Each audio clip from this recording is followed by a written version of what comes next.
programang ito ay rated SPG. Striktong patnubay at gabay ng magulang ang kailangan. Maaaring may masiselang tema, lengguwahe, karahasan, sexual, horror o droga na hindi angkop sa mga bata. Dapat mamatay na lang kayo para kasama niyo mababaw ang sekreto namin ng anak ko.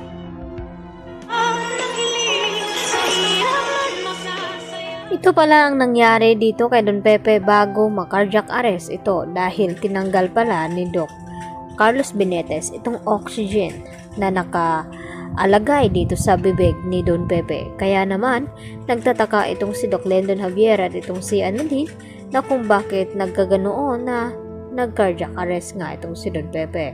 Subalit walang kaalam-alam itong si Doc Carlos.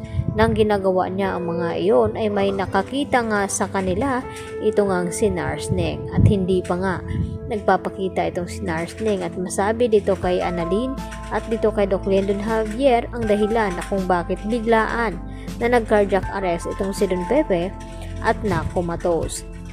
Dahil pagkatapos ngang kinausap ni Annalyn itong si Don Pepe at nalaman ni Carlos na tila naramdaman ni Annalyn na pinisil-pisil nga ni Don Pepe ang kamay dito ni Annalyn at dito naman nagkaroon ng pag-asa itong si Annalyn na makarecover nga itong kanyang lolo.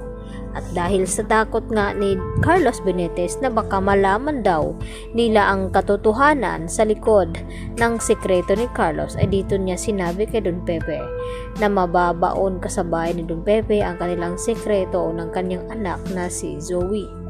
At dito naman na umaasa pa rin itong si Lynette at nagdadasal na sana makarecover na nga itong si Don Pepe nang sa ganon ay malaman na nga nila kung sino nga ang gumawa na nagkidnap dito kay Don Pepe.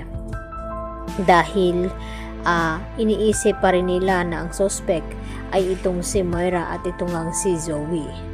Dito naman sa Apex, nagkakagulo naman itong mga kaibigan dito ni Annalyn dahil napag-usapan nga nila itong nangyari kay Don Pepe na kumatos nga ito at awang-awa naman ang mga ito at dito pa rin na prime suspect pa rin nila itong si Moira at itong si Zoe at nagbubutuhan nga ang mga ito. At dito naman na bumuto itong si Doc Prado kay Annalyn at itong mga kaibigan ni Annalyn ay si Zoe pa rin ang kanilang binoto, lalo na itong si Joy dahil nagdududa pa rin siya na may kinalaman daw talaga itong si Zoe sa nangyaring aksidente kay Don Pepe. Samantala, tila hindi na nga mapakali itong si Zoe nang makunan siya dito ng fingerprint ng mga pulis dahil alam niya sa kanyang sarili na nahawakan niya nga itong medical supplies na dinala dito ni Carlos Benitez upang gamutin ang kanyang sugat at ginamit naman ito ni Zoe kay Don Pepe at pati na itong si Carlos. Kaya naman nag-iisip itong si Moira na kung paano nila malulusutan itong DNA, itong fingerprint na ginagawa ngayon ng mga pulis at ni Giselle. At dito tila tuliro itong si Zoe habang nag-iisa sa kanyang kwarto at parang nababaliw na itong si Zoe habang nagmamaniho nga ng kanyang kotse at may biglang tumawid at dito naman nataranta na nakita at nasolya pa ni Zoe kung sino nga itong tumawid at ito na nga si Don Pepe. At magtataka naman ang mga ito na kung bakit parang tuliro at nawawala na nga sa pag-iisip itong si Zoe dahil kinakain na nga siya ng kanyang konsensya ngayon. At dito nga na sinasabi ni Moira na kumalma itong si Zoe baka mahahalata siya ng mga kamag-anak dito ni Don Pepe, lalo na itong si RJ at Giselle.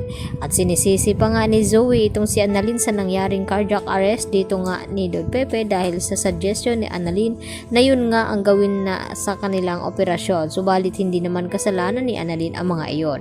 Yan ang ating pakaabangan at pakatutukan bukas sa Abot Kamay na Pangarap. Yan po at marami pong salamat sa inyong pakikinig at panonood. Hanggang sa muli, bye-bye!